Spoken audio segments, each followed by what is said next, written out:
দর্শক সবাইকে স্বাগত জানাচ্ছি আমাদের ক্রিক ফ্রেন্ডের নিয়মিত আয়োজনে। আজকের দিনে প্রায় অনেকগুলো ঘটনা ছিল। দুপুর নাগাদ বাংলাদেশের চ্যাম্পিয়ন্স ট্রফি দল ঘোষণা করে আরো দুটো ম্যাচ ছিল বিপিএল এর।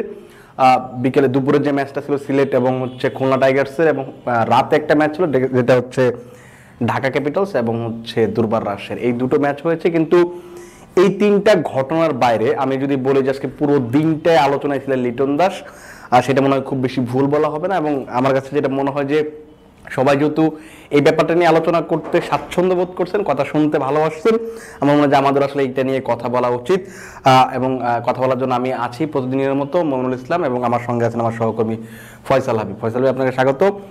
আমরা একটু চ্যাম্পিয়ন্স ট্রফিতে পরে যাব, তার আগে আমরা একটু ম্যাচে একটু ফোকাস করতে। সেটা হচ্ছে যে ঢাকা ক্যাপিটালসের জন্য এটা একটা অনেক বড় একটা জয়, বিশেষ করে কারণ প্রথম 6টা ম্যাচে তারা হেরেছিল। আজকে তাদের জিততে হতো, যদি যে কোনো না কোনো ইকুয়েশনে থাকতে হলে জিততে হতো। এমন একটা ম্যাচে লিটন এবং তানজিদের যে ব্যাটিংটা দেখলেন, লিটন অনেক দিন ধরে রান করছিলেন না, বিশেষ করে খুব সম্ভবত লাস্ট 19 ইনিংসে ইন্টারন্যাশনাল ক্রিকেটে তিনি 50 পাচ্ছিলেন না। গত বছর ওয়ানডে টি20 কোথাও আসলে ভালো করতে পারেননি। মাঝে ঢাকা ক্যাপিটালসের একাদশ থেকেও বাদ পড়লেন। সেখানে বাদ পড়ার পর যে দুটো ম্যাচ খেলেন, একটা হলো 73, আজকে 125, অপরাজিত ছিলেন। কিভাবে দেখছেন লিটনের এই যে ফেরাটা বা এই ইনিংসটা, যদি আপনি যদি একটু বলেন আর কি। সিলেটে গিয়ে মনে হয় দুটা ম্যাচ খেললো লিটন, দুটাতে একটাতে 70, একটাতে সেঞ্চুরি। প্রথম ম্যাচটাতে খেলানো হয়নি, ঢাকার 3টা ম্যাচ খেলানোর পর প্রথম ম্যাচটাতে খেলানো হয়। তারপরে সিলেটে যেমন প্রথম ম্যাচটা খেলেছিলেন, কিন্তু সেকেন্ড ম্যাচটা খেলতে পারেনি এখানে, যেহেতু 4টা ম্যাচ খেলেছে, মোট 7টা ম্যাচ। তো সিলেটের ভালো উইকেটে লিটনের ব্যাট থেকে রান আসলে প্রত্যাশিত। লিটনের ক্যালিবারের একজন ব্যাটার, তিনি রান করবেন এটা প্রত্যাশিত।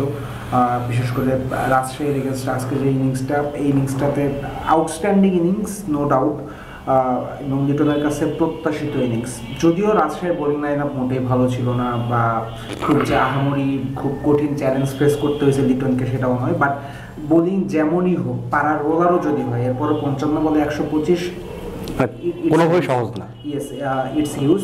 সো সেক্ষেত্রে একজন ব্যাটার যে দুপুরবেলায় বাদ পড়েছেন চ্যাম্পিয়ন্স ট্রফির স্কোয়াড থেকে, তিনি রাতের বেলায় এসে এরকম বিধ্বংসী একটা ইনিংস খেললেন, ক্যারিয়ার বেস্ট, এটা আসলে কথা দিয়ে কোনো বিশেষণ দিয়ে প্রকাশ করা সম্ভব নয়। বাট লিটনের জন্য ভালো, লিটনের নিজের আত্মবিশ্বাসের জন্য তো ভালোই, এবং মানুষজন যে একটা দাবি তুলবে বা কোচ ক্যাপ্টেন যে আবার নতুন করে বলবে যে সময় বাকি আছে স্কোয়াডে চেঞ্জ আনার, ওর মধ্যে আবার লিটনকে ফেরানো হোক, এই দাবিটা এই ইনিংসের মাধ্যমে উঠতে পারে। তাই লিটন কিন্তু এক ঢিলে 2-3টা পাখি মেরে দিতে পারে। আপনি এক ঢিলে 2-3টা পাখি মারা কথা বলছেন। আমি যেটা শুরুতে বললাম যে আমরা চ্যাম্পিয়ন্স ট্রফি টপিকে যাবো আসলে।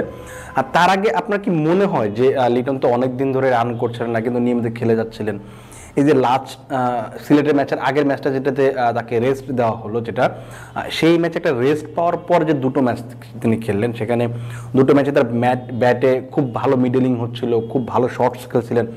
ওই যে একটা গ্যাপ দেওয়া, বিরতি দেওয়া, অনেক সময় যখন একটা ক্রিকেটার খেলতে খেলতে আসলে ক্লান্ত হয়ে যান, তখন যে বিরতির প্রয়োজন হয়, সেটা আসলে কতটা কাজে দিয়েছে, এবং ওইটি আসলে তার মোমেন্টামটা ফিরিয়ে দিয়েছে কিনা। লিটনকে লিটন এমন একজন, আমার কাছে লিটনকে মনে হয়েছে যে সমালোচনা বা সে খুব একটা পাত্তা দেয় না। সে একটু ইন্ট্রোভার্ট টাইপের, নিজের বা কাছের মানুষজনের সাথে থাকতে পছন্দ করে, কে কি বলতেছে এটা খুব একটা পাত্তা দেয় না। কিন্তু লাস্ট কিছুদিন ধরে এই যে রান না করার ব্যাপারটা, বা যেখানেই যাচ্ছেন সেখানেই ফেল করছেন, বিপিএলেও রান নাই, ইন্টারন্যাশনালেও রান নাই, এই ব্যাপারটা সামহাও তার মাথার মধ্যে, যখন আপনি রান পাবেন না, যখন আপনার সব কিছু খারাপ যাবে, সবসময় একটা দুশ্চিন্তা থাকবে, মুখ আপনার চেহারায় সেটা ছাপ থাকবে।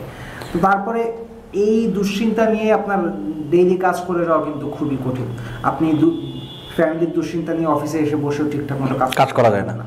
তো সেখান থেকে একদিনে 2 দিনের একটা গ্যাপ বা একটা ছুটি, একদিন সারাদিন যদি আপনি রুমে বসে থাকেন, শুয়ে শুয়ে নেটফ্লিক্স দেখেন, সেটাও কিন্তু আপনাকে হেল্প করতে পারে। আমার মনে হয় লিটনের ক্ষেত্রে সেটাই হয়েছে। উনি আজকে বলেছেন ম্যাচ শেষে যে দুজন মানুষকে স্পেশালি থ্যাঙ্কস দিয়েছেন, তার ওয়াইফকে এবং ঢাকা ক্যাপিটালসের একজন বল বয় শাহিন নামের তাকে। সো এই যে খারাপ সময়ে এই মানুষগুলা নিশ্চিতভাবেই তাকে অনেক বেশি মোটিভেট করেছেন, নানাভাবে সাহায্য করেছেন, এবং তিনি একটা ব্রেক পেয়েছেন। তার ফলে সব মিলিয়েই কিন্তু আজকে এই যে পরপর 2টা ভালো ইনিংস লিটন। যে জিনিসটা হচ্ছে যে তিনি রান করছিলেন না, রান না করার ফলে স্বাভাবিকভাবে প্রশ্ন ছিল তিনি চ্যাম্পিয়ন্স ট্রফি দলে থাকবেন কি থাকবেন না, সেই প্রশ্নটা তো সবসময় ছিল। লাস্ট 2 দিন ধরে জানা যাচ্ছিল যে তিনি আসলে থাকছেন না। আপনি কি এক্সপেক্ট করেছিলেন যে চ্যাম্পিয়ন্স ট্রফির 15 জনের দলে লিটন আসলেই থাকবেন না, যে গুঞ্জনটা ছিল? না, আমি গতকাল সন্ধ্যা পর্যন্ত আমার মনে হয়েছে এটা গুঞ্জনই, আমার মনে হয়েছে শেষ পর্যন্ত থাকবে। এখন হ্যাঁ, সামহাও কোথাও না কোথাও এমন একটা চিন্তা ছিল যে নাও থাকতে পারে, কিন্তু থাকবে এই বিশ্বাসটা ছিল। কিন্তু আজকে যখন স্কোয়াড দিল এবং আমি দেখলাম লিটন নেই, 15 নম্বর সদস্য হিসেবে আছে পারভেজ হোসেন ইমন। পারভেজ হোসেন ইমন ভালো প্লেয়ার, আমি ইমনকে খুব পছন্দ করি। গত 2-3টা বিপিএলে ইমন ঠিকঠাক মতো দল পায় না, ঠিকঠাক মতো ম্যাচ পায় না, এসব নিয়ে আমার আক্ষেপ ছিল, আমি কথাও বলেছি ইমনের বিপিএলে ভালো করা উচিত। ইমন খুব সুন্দর প্লেয়ার, ইমনের সাথে আমার কোনো ঝামেলা নেই। কিন্তু যখন আমি দেখেছি 15 নম্বর প্লেয়ার হিসেবে ইমনকে নেওয়া হয়েছে লিটনের জায়গায়, লিটনকে বাদ দিয়ে, তখন থেকে আমি আসলে ব্যাপারটা মানতে পারছি না। কেন আমি বলি, ওই জায়গায় যদি আপনি একজন পেসার বেশি নিতেন, অথবা একজন স্পিনার বেশি নিতেন, অথবা শামীম পাটোয়ারিকে নিতেন ধরেন মিডল অর্ডারের ব্যাকআপ হিসেবে, বা শেখ মেহেদিকে নিতেন, এদের কাউকে নিতেন, হাসান মাহমুদকে নিতেন, এদের কাউকে নিলে আমি বুঝতাম লিটনের চাইতে ওরা এখন বেশি এফেক্ট রাখার মতো পজিশনে আছে। কিন্তু আপনি লিটনকে বাদ দিয়ে ইমনকে যখন নিলেন না, তখন কোনোভাবে আপনি হিসাব মিলাতে পারবেন না। আপনার ফার্স্ট 2টা ওপেনার এনিওয়ে তামিম আর সৌম্য, ফার্স্ট 2টা ম্যাচে এনিওয়ে তামিম আর সৌম্য খেলবে। প্রথম 2 ম্যাচে দুই ওপেনারে যদি গোল্ডেন ডাক করে খায়, এরপর ওই দুইজনই খেলবে। ধরেন 2জন ওপেনার 2 ম্যাচে ফেল করলো, থার্ড ম্যাচ যেটা বাংলাদেশে বাঁচা মারা ম্যাচ, জিতলে যাবে সেমিতে, হারলে যাবে ইয়েতে বাদ। এই সময় ধরে নেন আপনি হাইপোথেটিক্যালি তামিম ধরে নেন টুর্নামেন্টের প্রথম 2টা ম্যাচে ডাক খাইছে, আপনি এই যে বাঁচা মরার ম্যাচ চ্যাম্পিয়ন্স ট্রফিতে পাকিস্তানের মাঠে পাকিস্তানের এগেনস্টে 3 নম্বর ম্যাচ, ওইখানে আপনি ইমনকে ডেবিউ করাই দিবেন? এইটাই তো আসলে সবচেয়ে এক্স্যাক্টলি ইমনের জন্য ব্যাপারটা কতটা কঠিন হবে চিন্তা করেন। পুরো দেশ তাকায় আছে চ্যাম্পিয়ন্স ট্রফি, হ্যাঁ ওই ম্যাচে ইমনের ডেবিউ হইতে পারে, ইমন সেঞ্চুরিও মেরে দিতে পারে, যে কোনো কিছু হতে পারে, বাট অডস খুবই কম ইমন সেঞ্চুরি মারবে, এটা অডস খুবই কম। কিন্তু ওখানে যদি আপনি লিটনের মতো একজন অভিজ্ঞকে রাখতে পারতেন, তাহলে তো আপনি ভরসা রাখতে পারতেন যে আচ্ছা ঠিক আছে তামিম এক ম্যাচ রেস্ট থাকুক, আমি লিটনকে নামাই। বা লিটনের 4-এরও খেলার অভ্যাস আছে, তাওহিদ হৃদয় খুব ভালো ফর্মে নাই ওয়ানডেতে, মুশফিকুর রহিম ওয়ানডেতে খুব ভালো ফর্মে নাই, তো সেখানে আপনি লিটনকে নিলে আপনি ওইখানেও আপনি তাকে বিবেচনা করতে পারতেন। লিটনের উইকেট কিপিং আউটস্ট্যান্ডিং, লিটন অনেক সময় শান্ত ডান হাত হিসেবে কাজ করে, শান্ত লিটনের উপর অনেক ভরসা করে, শান্ত পার্সোনালি লিটনকে সবসময় চায়, আপনি সেটাও রাখলেন না কোনোভাবে। আপনি লিটন তো জাস্ট ব্যাটার না, কাইন্ড অফ অ্যান অলরাউন্ডার, নানাভাবে আপনার উপর ইনপুট দিতে পারে। ইনফ্যাক্ট উনি যদি শুধু স্কোয়াডেই থাকেন, এরপরও নানাজনকে নানা ব্যাটিং টিপস দিতে পারবেন। হৃদয়ের সাথে একটু কথা বলতে পারবেন, জাকেরের সাথে একটু কথা বলতে পারবেন, তাইমের সাথে কথা বলতে পারবেন, ধরেন শান্তর সাথে একটু কথা বলতে পারবেন, সৌম্যর সাথে কথা বলতে পারবেন। কারণ হ্যাঁ এখন ফর্মে নাই, কিন্তু আপনি তো লিটনের যে ব্যাটিং সত্তা, ব্যাটার সত্তা, এটা তো আপনি অস্বীকার করতে পারবেন না। তো এটাকে আপনি কাজে লাগাবেন না? থার্ড ওপেনারের এনিওয়ে কোনো কাজ নাই, যদি দরকার পড়ে তখন তার ডাক করবে, তাহলে আপনি লিটনকেই রাখেন ওই জায়গায়। মানে এইখানে কি একটা আমার যে প্রশ্নটা, যেটা আমার কাছে মনে হয় যে নির্বাচক গাজী আশরাফ হোসেন লিপু বলছিলেন যে তার কাছে পারভেজ হোসেন ইমরান আগ্রাসী ব্যাটিংটা খুব পছন্দ হয়েছে, পাওয়ার প্লেতে রান করা। আপনি যে প্রশ্নটা করলেন যে তৃতীয় ওপেনারের তো আসলে খেলার চান্সটাই খুবই কম, সেই ক্ষেত্রে আপনার কাছে কি এইরকম মনে হয় যে নির্বাচন এরকম করে চিন্তা করেছে আমি যদি লিটনকে নিয়ে যাই সেটা আমরা তাকে আসলে বসিয়ে রাখতে পারবো না, তাকে খেলাতেই হবে? কারণ গাজী আশরাফ কিন্তু একটা কথা বলেছেন যে আমাদের তানজিদ হাসান তামিম এবং সৌম্য সরকারই ওপেন করবেন, তার মানে আপনি লিটনকে বসাতে পারবেন না। এই ভয় থেকে কি তাকে আসলে রেখেই যেতে হবে এরকম ব্যাপারটা? কে বলছে লিটনকে বসাতে পারবে না? মানে এই নিয়মটা কে তৈরি করে? মানে এরকম থট আছে কিনা পেছনে? এরকম থট নির্বাচকদের যদি আসে তাহলে সেটা পাপ দোষের। নির্বাচকদের মাথায় কেন এমন থট আসবে? মানে লিটন কি বলছে যে আমাকে খেলাতেই হবে? এবং এই নির্বাচক প্যানেলের মাঝখানে আমি একেবারে শুরুর দিন থেকে এটা খেয়াল করছি, বিশেষ করে প্রধান নির্বাচক গাজী আশরাফ হোসেন দীপু, উনি যখন লিটন দাসকে বাদ দিলেন শ্রীলঙ্কার এগেনস্টে থার্ড ওডিআই থেকে, স্কোয়াড থেকে বাদ দিয়ে দিলেন। কেন আপনার স্কোয়াড থেকে বাদ দিতে হবে? আপনি স্কোয়াডে রাখেন, আপনি তাকে 15 জনে থাকুক, সে আরেকজন খেলুক, স্কোয়াডে রাখলেই ম্যাচ খেলাতে হবে, এই নিয়ম দুনিয়ার কোথাও নাই। এই নিয়ম কারো জন্যই প্রযোজ্য নয়, সেটা মুশফিক হোক, মাহমুদুল্লাহ হোক, তামিম হোক, লিটন হোক, হৃদয় হোক, কারো জন্যই নয়। তো এই যে এই ধারণা যদি থেকে থাকে তাদের মধ্যে, তাহলে এটা সম্পূর্ণ একটা ভুল ধারণা, এবং সম্ভবত এই ধরনের ধারণা আছে গাজী আশরাফ হোসেন দীপুর মাধ্যমে। আমি এই জন্য প্রশ্ন করলাম, কারণ এই জিনিসটা বারবার করছেন, এর আগেও যখন বাদ দিয়ে দিয়েছিলেন লিটনকে থার্ড ওডিআই স্কোয়াড থেকে বাদ দিয়ে দিয়েছিলেন, একটা মাত্র ওয়ানডে আছে আপনার এই সময়, এরপর আবার টি-20 সিরিজ শুরু, টি-20তে আপনি আবার ঠিকই তো ওই যে শ্রীলঙ্কা ঠিক আপনি লিটনকে খেলাচ্ছেন, এক ওয়ানডের জন্য হোটেল মোটেল ছেড়ে চলে যেতে হবে, কি দরকার ছিল? আরেকটা জিনিস হচ্ছে ওই সময় কিন্তু আপনার যদি মনে থাকে যে আপনি বিশ্রামের কথা বলছেন, অথচ আপনি বিশ্রামের কথা বলে একটা ক্রিকেটারকে ডিপিএল এ খেলতে পাঠিয়ে দিলেন, সেখানে খুব সম্ভবত 53 বা 55 বলে তিনি 16-17-20 রান এরকম রান করেছিলেন। তাহলে একটা ক্রিকেটার যদি ওই যে ক্রিকেট থেকে আবার ক্রিকেটে যায়, তাহলে আসলে বিশ্রামটা কই পাচ্ছে? আমি আসলে আলটিমেটলি যে বিশ্রামের কথা বলছি। হ্যাঁ, আমি বাংলাদেশে তো এই যে ট্রান্সপারেন্সি নাই, কাউকে বাদ দেওয়া হলে মাহমুদুল্লাহ রিয়াদকে যখন বাদ দেওয়া হয়েছিল তখন খুবই যৌক্তিক কারণে বাদ দেওয়া হয়েছিল। রিয়াদের ফিটনেস যাচ্ছে তাই ছিল, ঠিকঠাক মতো বল পিক করতে পারতেছিল না, লোপ্পা ক্যাচ মিস করতেছিল, বাদ দেওয়া হয়েছিল, কিন্তু বিশ্রামের নাম দেওয়া হয়েছিল। লিটনকে ওই সময় বাদ দেওয়া হয়েছিল, বিশ্রামের নাম দেওয়া হয়েছিল। সো আপনি যদি কারেজ না দেখাইতে পারেন, সাহস যদি না দেখাইতে পারেন, তাহলে আপনি তো অত বড় পদে কেন বসবেন? আপনি সাহস দেখাই বলবেন হ্যাঁ তুমি স্কোয়াডে আসো, তুমি 3 নাম্বার ওপেনার, দরকার পড়লে তোমায় খেলাবো, না হলে খেলাবো। এখন তখন তার মাঝেও একটা ব্যাপার থাকবে যে তার মানে আমি ভাগ চলে গেছি। এক্স্যাক্টলি, আপনি বাদ দিলে আপনি সরাসরি বলবেন যে তোমাকে আমি আপাতত বাদ দিচ্ছি, তুমি ঠিকঠাক মতো বিশ্রাম নাও, খেলো, রান করো, তারপরে আবার আমি তোমাকে নিব, তুমি চিন্তা করো না, তুমি আসো আমাদের চিন্তায়। ভাই যা বলবেন, যা মিন করবেন সরাসরি বলেন। আমি একটু শেষ করব, এই নির্বাচক প্যানেলের আমি যেটা দেখেছি, খুব ঠোঁটকাটা টাইপের কথাবার্তা তারা বলেন, খুব স্যাভেজ টাইপের কথাবার্তা তারা বলেন, কিন্তু কতটা যৌক্তিক হচ্ছে এই প্রশ্ন থেকেই যায়। যৌক্তিক মানে যাতা না বলে যদি যৌক্তিক কথা বলেন, যৌক্তিক কারণ দেখেন, কাকে কেন নেওয়া হলো, কাকে কেন বাদ দেওয়া হলো, সেটা মনে হয় বেশি ভালো হয়। লিটন আজকে প্রেসে এসে বলছিলেন যে সবাই জানে আমি কেন বাদ পড়েছি বা এই সেই ইত্যাদি।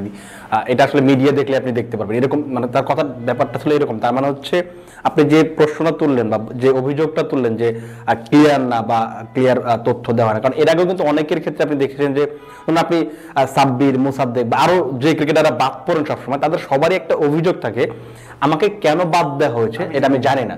তো এইটা কেন হয়, মানে প্রত্যেকটা ক্রিকেটার কেন বাদ যাচ্ছে সেটা যদি সে না জানে, তাকে যদি আপনি ক্লিয়ার থট না দেন, যেমন আপনি নুরুল হাসান সোহানের কথা বলতেন, তিনি যখন বাদ পড়েছেন আমার যতটুকু মনে আছে যে খুব বেশি খারাপ পারফরমেন্স করেছিলেন সেটাও কিন্তু না। লাস্ট জিম্বাবুয়ে সিরিজে তিনি মনে হয় খুব সম্ভবত তিনি দলে ছিলেন, ক্যাপ্টেন ছিলেন ওই সিরিজে ছিলেন। এই যে আপনি একজন ক্রিকেটারকে বাদ দিচ্ছেন, তাকে আপনি একটা ক্লিয়ার ধারণা দিচ্ছেন না যে তোমাকে আমি এই কারণে বাদ দিচ্ছি, তুমি এই সিরিজটা নেই, পরে সিরিজে তুমি খেলবা, বা এই তোমাকে করতে হবে, এই কাজগুলো তুমি করতে পারলে সিরিজে ফিরবা।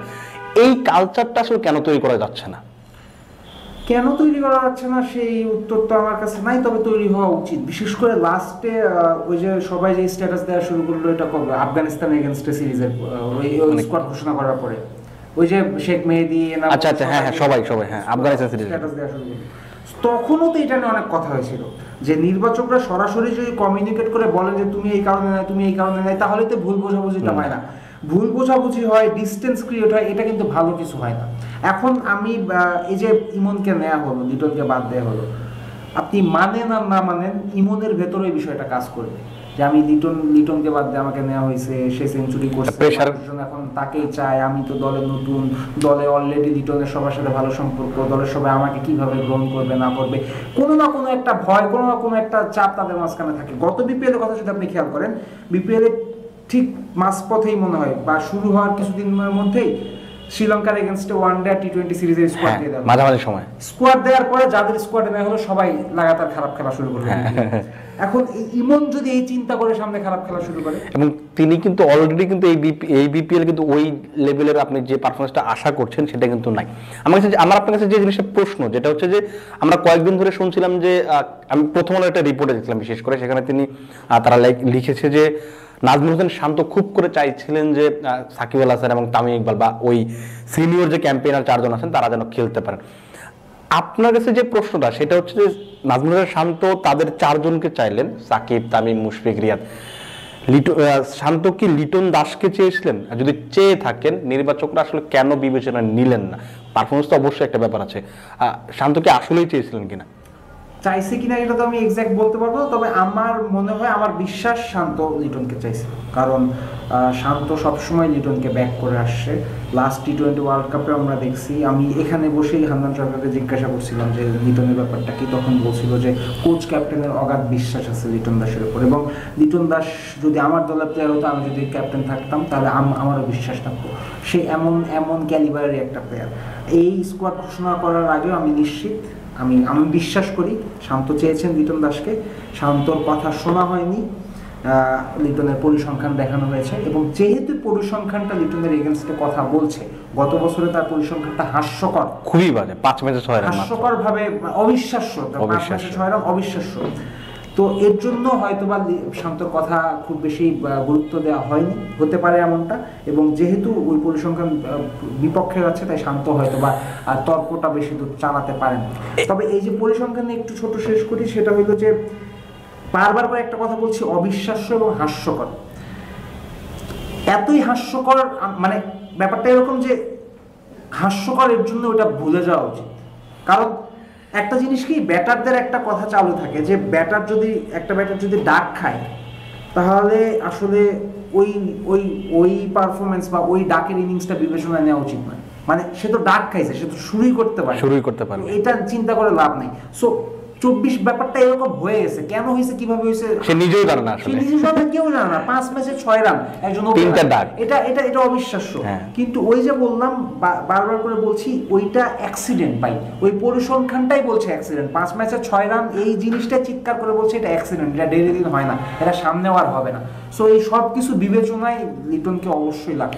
সেখানে আরেকটা ব্যাপার হচ্ছে, আমি যদি একটু আপনাকে মনে করিয়ে দিই যে ওয়েস্ট ইন্ডিজ যখন সফর চলছিল, তখন নির্বাচক গাজী আশরাফ হোসেন লিপু খুব সম্ভবত মিরপুরে কথা বলেছিলেন। তখনই তিনি একটা ইঙ্গিত দিয়েছিলেন যে লিটনকে আমরা হয়তো বিরতি দিব, এই দিব, ওই যে শ্রীলঙ্কা সিরিজের উদাহরণ তিনি টানছিলেন। ব্যাপারটা এরকম যে তিনি ফিক্সড করে রেখেছিলেন আমি লিটনকে নিয়ে যাব না। আমার কাছে মনে হয়েছে কারণ আরেকটু অ্যাড করি, গতকাল বা পরশু দিন একটা আলোচনা শুনছিলাম, আমি শিওর না ব্যাপারটা, যেহেতু গুঞ্জন, যে ফারুক আহমেদ চাচ্ছিলেন লিটনকে, কিন্তু গাজী আশরাফ হোসেন লিপু চাচ্ছেন, এবং গতকাল খুব সম্ভবত তাদের একটা মিটিংও হয়েছে।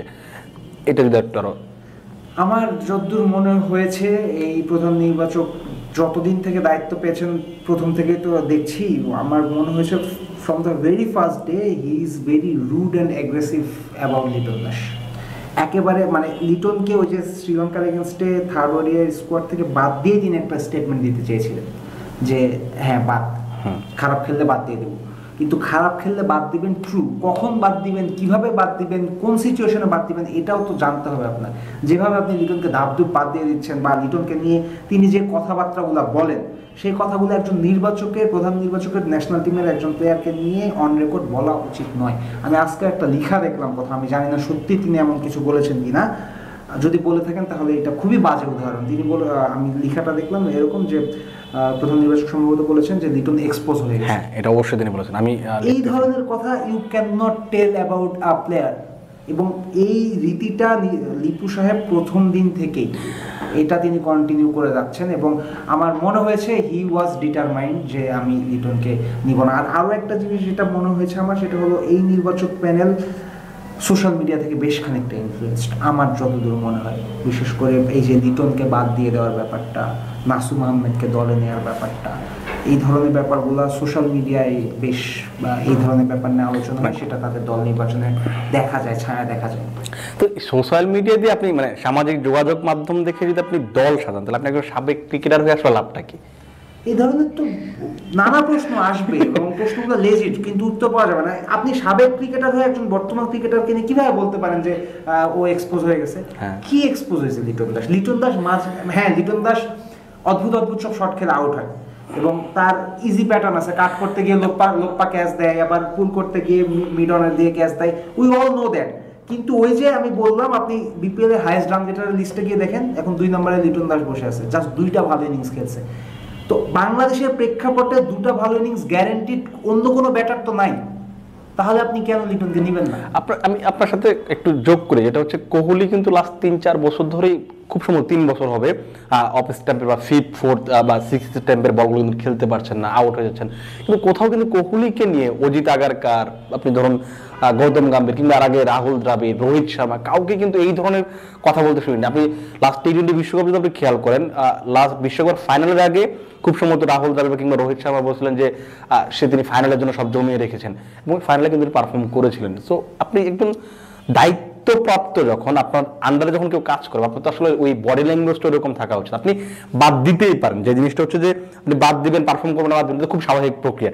কিন্তু ওই যে প্রক্রিয়া আপনি বাদ দিচ্ছেন, সেটা তো আসলে প্রশ্নবিদ্ধ করছে সবকিছুকে। অবশ্যই। এবং আরেকটা বিষয় যেটা, সেটা হলো যে এতদিন লিপু প্রধান নির্বাচক উনি শুরু থেকেই আমি যেমনটা বলছি অ্যাগ্রেসিভ ছিলেন লিটনকে নিয়ে। লিটনের তরফ থেকে কোনো উত্তর দিতে পারছিলেন না। লিটন যে মুখ ভাঙা উত্তর দিবেন রান করে, এটা কিন্তু হচ্ছিল না। টেস্টে লিটনের জায়গা সবসময় সিকিউর, টেস্টে তিনি রান করেছেন, ওডিআই টি20তে তিনি রান করতে পারছিলেন না। এর জন্য লিপু সবসময় একটু আপার হ্যান্ডে ছিলেন, তিনি বাদ দিলেও এটা নিয়ে প্রশ্ন তোলার কেউ ছিল না। এই যে সেঞ্চুরিটা করলেন, এটা লিটনের তরফ থেকে জবাব। লিটন কিন্তু আজকে প্রেজেন্টেশনে এটাও বলেছেন যে আমি হার্ড হিটার না। হ্যাঁ, আপনি যে বললেন কিছুক্ষণ আগে যে লিপু বলেছেন যে তামিম ইমন আগ্রাসী। এখানে লিটন বললেন আমি তো হার হিটার না। এটা কিন্তু লিটনের তরফ থেকে একটা answer, look I can hit sixes, I can hit fours, এবং আমি যদি টিকে যাই I can hit a century in a ODI match. So এখন লিটনের তরফ থেকে যখন একটা পাল্টা উত্তর গেছে, এখন মানুষজন কিন্তু লিটনের পক্ষে আসবে। বাংলাদেশের মানুষজন কিন্তু রাতারাতি সব ভুলে যায় লিটন 24 সালে কি করছে, 100% সব ভুলে যাবে মানুষ এই সেঞ্চুরি। ফেসবুকে দেখছিলাম এখন এই যে লিটনের পক্ষে কিন্তু মানুষজন আসবে, লিটনের পক্ষ থেকে একটা উত্তর গেছে। এখন দেখার বিষয় হবে লিপু কিভাবে নেগোশিয়েট করে, লিপু এখন কি পদক্ষেপ নেয়। আমি আর দুটো প্রশ্ন করবো, যেটা হচ্ছে যে একটা জিনিস হচ্ছে যে এই যে জাতীয় দল থেকে সে বাদ পড়লো, একটা দিক যদি আপনি বলেন যে এটা তার জন্য ভালো হয়েছে কিনা, যে আপনি ওই তাতিয়ে দেওয়ার যে ব্যাপারটা, মানে তেতে ওঠার যে একটা ব্যাপারটা, সেদিক থেকে ভালো হয়েছে কিনা, মানে যদি ওইটার পর আসলে হতে পারে তার বাদ পড়া তার জন্য ভালো হয়েছে, কিন্তু এমন ভালো আমি চাই না। আমি ভাই দেশের লস করে আমি কোনো প্লেয়ার ইন্ডিভিজুয়াল ভালো চাই না। আমি বিশ্বাস করি চ্যাম্পিয়ন্স ট্রফির স্কোয়াডে লিটন দাসের না থাকা বাংলাদেশের লস, এবং এই লসের পরে যদি লিটন দাস ব্র্যাডম্যান হয়ে যায়, আমি তাও আমার একটু আক্ষেপ থাকবে যে লিটন দাসের সার্ভিসটা আমরা চ্যাম্পিয়ন্স ট্রফিতে পাইনি। কারণ চ্যাম্পিয়ন্স ট্রফিতে আপনি নিউজিল্যান্ড, ইন্ডিয়া, পাকিস্তানের এগেনস্টে খেলবেন, নিউজিল্যান্ড, ইন্ডিয়া, পাকিস্তানের এগেনস্টে আপনার লিটন দাসের মতো একজনকে লাগবে। আপনি বিশ্বাস করেন এই যে ইন্ডিয়া, পাকিস্তান বা নিউজিল্যান্ড, সৌম্য সরকার বা তানজিদ তামিম বা পারভেজ হোসেন ইমন, এদেরকে নিয়ে প্ল্যানিং তো করবে, ম্যাচের আগের দিন তো প্ল্যানিং করে, এদেরকে নিয়ে 10 মিনিট করে প্ল্যান করে না। গত এক বছরে পাঁচ রান করা লিটন দাসকে নিয়ে আধা ঘন্টা প্ল্যান করবে স্বাভাবিকভাবে, নাম আছে, অরা আছে, এবং ভারতের সাথে সব সময় ভালো খেলে, ভারত পাকিস্তানের সাথে আপনার এই যে নামের ভাগটা, এই যে অরাটা, এই যে প্রতিপক্ষ চিনবে, প্রতিপক্ষ জানবে, প্রতিপক্ষ চিন্তা করবে যে একে মানে আপনাকে আউট করলে প্রতিপক্ষ সবচেয়ে বেশি খুশি হবে, এই ব্যাপারটা দরকার হয় বড় টুর্নামেন্টে। আমি খুবই আপসেট এবং আমি হতাশ যে নির্বাচক, সাবেক ক্রিকেটারদের মাথায় জিনিসটা আসেনি, তারা ধূপ করে বাদ দিয়ে দিয়েছে এবং সবকিছু। গতকাল আমি আর সাদমান ভাই আলোচনা করছিলাম যে যে কোনো ভাবেই হোক আমি পারভেজ হোসেন ইমন হচ্ছে এই যে অফ ফর্মে থাকা লিটন দাসকে এগিয়ে রাখবো। অবশ্যই আমি তো আবারও যেমনটা বললাম, যদি সোহান, শামীম পাটোয়ারি, শেখ মেহেদী, হাসান মাহমুদকে নিত আমার কোনো প্রশ্ন থাকতো না, কিন্তু ইমনের চাইতে Liton Das is better any day. Emon, হ্যাঁ ইমন দারুণ প্লেয়ার, কিন্তু চ্যাম্পিয়ন্স ট্রফিতে না। চ্যাম্পিয়ন্স ট্রফির পর থেকে আপনি তাকে ইমনকে ক্যারি করেন, এই 3টা ম্যাচ এতদিন আপনি লিটনকে নিছেন, চ্যাম্পিয়ন্স ট্রফির 3টা ম্যাচ আপনি নিতে পারবেন না, এটাই প্রশ্ন। আর এখন যে ব্যাপারটা যে আপনি বলছিলেন যে নির্বাচকদের জবাব দেওয়া, আপনার কি মনে হয় যে যদি এখন একটা সুযোগ আছে, যেটা বলছি যে 12 ফেব্রুয়ারি পর্যন্ত চেঞ্জ করা যাবে, আপনার কি মনে হয় যে এই দুটো ইনিংস কিংবা আরো 5টা ম্যাচ লিটন খেলার সুযোগ পাবেন, সেইখানে আরো 2টো ম্যাচ এরকম ভালো খেলেন বা 3টা ম্যাচ ভালো খেলে ফেলেন, ওই চান্সটা দেখেন কিনা? অবশ্যই মানে চান্স আমি দেখি, এখন আমি চান্স দেখি, কারণ ওই যে বললাম শান্ত, আমি বিশ্বাস করি শান্ত লিটনকে চাইছে, কিন্তু শান্ত চাওয়াটা তেমন হয়তো বা ভ্রুক্ষেপ দেওয়া হয়নি। কিন্তু এখন যেহেতু শান্ত একটু সাহস পাবে, যেহেতু রান করতেছে, 2টা ম্যাচ রান করলো, আরো 2টা ম্যাচ যদি রান করে, শান্তর গলার আওয়াজটা একটু বের হবে যে না আমার কিন্তু লিটনকে লাগবে, এবং আমার মনে হয় দেয়ার ইজ আ চান্স। আজকে যখন সেঞ্চুরি করার পর কিন্তু ক্রিকেটারদের ভিতরে একটা আলাদা ব্যাপার কাজ করছিল, আপনি নিশ্চিতভাবে দেখেছেন তামিমের উল্লাস কিংবা জাকির আলী অনেকদের মানে ফেসবুকে পোস্ট করা, এই করা, ওই ব্যাপারগুলো তো নিশ্চিতভাবে যে বোঝাচ্ছে যে আমরা লিটন দাসকে চাই। হ্যাঁ, আমারও তাই মনে হয়, এবং লিটন দাস যে বাদ পড়েছেন এটাতে দলের অন্যান্য সদস্যরা আমার মনে হয় ব্যথিত, কারণ দীর্ঘদিন ধরে খেলছেন। এবং কদিন আগে এই যে তালহা জুবায়ের একটা কথা বলছিল যে প্রেস কনফারেন্সে কোনো একটা সাংবাদিককে বলতেছিল, রনি ভাইকে সম্ভবত, সে রনি ভাই আপনি জানেন না আফিফ কত ভালো প্লেয়ার, একটা ক্রিকেটার আরেকটা ক্রিকেটারকে চেনে, যখন খুব কাছ থেকে জানে, তখন কাছ থেকে দেখে, তখন চেনে। আপনি জাতীয় দলের কোনো ইয়াং ক্রিকেটারদের কাছে যান, লিটন দাসের ব্যাট তাদের কাছে একটা আরাধ্য বস্তু, এবং প্র্যাকটিসে কিন্তু সবাই তার ব্যাট নিয়ে, এবং তামিম ইকবালটা যেমন হয়, লিটন দাসের ব্যাটই তাদের কাছে একটা আরাধ্য বস্তু। লিটন দাসের স্কিল, ট্যালেন্ট, এগুলো সবাই জানে, সবাই মানে, এবং সবাই বিশ্বাস করে যে ভাই লিটন যেদিন খেলবে সেদিন খেলে দিবে। বাংলাদেশে তো এটাই চলে, যেদিন খেলবে সেদিন খেলে দিবে, কিন্তু এই ধরনের যেদিন খেলবে সেদিন খেলে দিবে প্লেয়ারও তো নাই। লিটন যেখানে আছে সেখানে আপনার রিপ্লেসমেন্টগুলো তো আসলে ওইভাবে ওই বড় মাপের রিপ্লেসমেন্ট, যাদেরকে আপনি রিপ্লেস করাবেন। আমি শেষ করবো একদম সাকিব আল হাসানকে নিয়ে একটা প্রশ্ন করবো, যেটা হচ্ছে যে গতকালই বিসিবির পক্ষ থেকে জানানো হলো যে তিনি চেন্নাই ফেল করেছেন। পলাউচ আজকে নির্বাচক বললেন যে তাকে শুধু অ্যাভেলেবেল আসলেন হচ্ছে ব্যাটসম্যান হিসেবে, যদি তিনি বোলিংয়ে নিষিদ্ধ আন্তর্জাতিক ক্রিকেটে। অনেকের প্রশ্ন যে আপনি যদি খেয়াল করে দেখেন লাস্ট 10টা ওয়ানডেতে মানে তিনি খেলেছেন, সাকিব আল হাসান খেলেছেন, সেখানে তার অ্যাভারেজ 40+। তিনি লাস্ট যে ম্যাচটা ওয়ানডে খেলেছেন শ্রীলঙ্কা, সেখানেও তিনি 82 রানের একটা ইনিংস খেলেছিলেন। লাস্ট ডিপিএলও তিনি 250-300 রান করেছিলেন 6 ম্যাচে খুব সম্ভবত। আপনার কি মনে হয় সাকিবকে শুধু ব্যাটার হিসেবে নেওয়ার যৌক্তিকতা ছিল আসলে, বা নেওয়া যেত? সাকিব আল হাসানকে স্কোয়াডে নেওয়া যেত, এবং আমি পুরো প্রেস কনফারেন্সটা দেখিনি লিখু, তবে ওই যে আরও একটা কোট পড়লাম যে উনি সম্ভবত এই ধরনের একটা কথা বলছে যে সাকিব আল হাসানের মতো একজন প্লেয়ারকে কেন নেওয়া যায়নি এটা নিয়ে মিডিয়া পাবলিকলি কথা বলতে চান না, কথা বলা যায় না। এইটা কিন্তু অনেক কিছু মিন করে। জাস্ট বোলিং করতে পারবে না এর জন্য সাকিবকে নেওয়া হয়নি এটা আমি বিশ্বাস করি না। সাকিব আল হাসানকে নিয়ে নানা দিক থেকে নানা ধরনের নির্দেশনা আছে, এবং এই নির্দেশনা কথাগুলো মাথায় রেখেই নির্বাচকদের হাত পা বাঁধা তারা নিতে পারেনি, এবং নির্বাচকরা সাকিবের প্রশ্নটা অ্যাভয়েডই করতে চাইছে বলে আমার মনে হয়েছে। কারণ ওই যে লিপু সাহেব উনি একটু ঠোঁট কাটা যা তা বলে ফেলেন, তো কখন সত্যটা বলে ফেলেন, তো তখন তারও সমস্যা, সবারই সমস্যা, তাই তিনি বলেছেন পাবলিকলি বলা যাবে না। তো জাস্ট ক্রিকেটিং কারণে সাকিব আল হাসানকে নেওয়া হয়নি এটা আমি বিশ্বাস করি না, নানা কারণে নেওয়া হয়নি। এবং যদি আগামী 1 মাসে সলভ হয়ে যায় তাহলে হয়তো বা নেওয়া যাবে, বাট সলভ হবে বলে আমার মনে হয় না। ঠিক আছে ফয়সাল ভাই, আপনাকে ধন্যবাদ। আমরা অনেকক্ষণ আসলে আলোচনা করলাম। দর্শক আপনাদেরকেও ধন্যবাদ। আমরাও বিশ্বাস করি লিটন দাস ফর্মে যেভাবে ফেরার চেষ্টা করছেন, আগের ম্যাচটাতে তিনি 73 রান খেলেছেন, আজকে 125 রানে একটা ইনিংস খেলেছেন। আশা করি যে আগামী 5টা ম্যাচেও তিনি অন্তত 2 বা 3টা খুব ভালো ইনিংস খেলবেন, যার পর নির্বাচকরা হয়তো আবার একবার ভেবে দেখার চেষ্টা করবেন যে চ্যাম্পিয়ন্স ট্রফিতে লিটন দাসকে আবারও ফেরানো যায় কিনা, দলে নেওয়া যায় কিনা। আমরা বিশ্বাস করি হয়তো তিনি ফিরবেন। আপাতত আপনারা ভালো থাকুন, সুস্থ থাকুন এবং ক্রিক ফ্রেঞ্জির সঙ্গে থাকুন।